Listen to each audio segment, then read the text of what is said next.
উপর আপেক্ষিক ঘনত্ব 10.8 যদি জলের ঘনত্ব 1.0 ইন্টু 10⁻³ kg/m³ হয় তাহলে রূপোর SI এর মানটি কত। তো এটি আমরা দেখে নেব।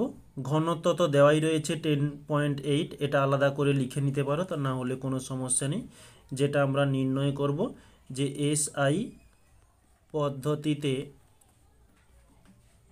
পদার্থের ঘনত্ব সমান হয়ে থাকে যে আপেক্ষিক ঘনত্ব ইন্টু জলের ঘনত্ব।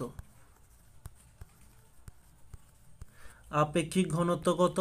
10.8, জলের ঘনত্ব 1.0 দিতে পারো, না হলে 1.0 মানেই তো 1 ইন্টু 10⁻³। এদিকের পয়েন্ট উঠে গেলে নিচে একটা 10 আসবে, আমরা কাটাকাটি করছি না।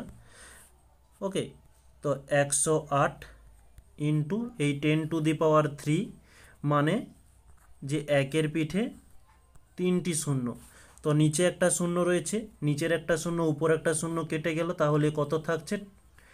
একের পিঠে 2টি শূন্য, তাহলে আমরা এখানে লিখে নেব 10⁻²। ওকে, আচ্ছা এটা তাহলে একটু কেটে দিই। তাহলে কিভাবে 10⁻² করলে বুঝতে পারলে? আচ্ছা, এটা আমরা এভাবেও রাখতে পারি, না হলে 10⁻² মানে তো 100, তাহলে 108 তার পিঠে 2টো শূন্য, এত kg/m³ দিয়ে দিতে পারি।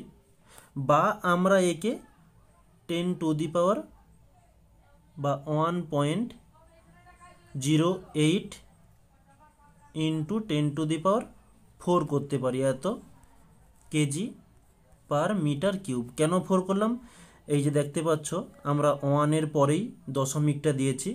দশমিকটা যদি এখানে দিতাম, দশমিকের পরে কটা সংখ্যা রয়েছে? 1 2 3 4, 4টে সংখ্যা রয়েছে, তাই 10-এর পিঠে 4 দিয়ে দিলাম। ওকে, আমরা এভাবেও করতে পারি। এটি হচ্ছে আমাদের অ্যান্সার।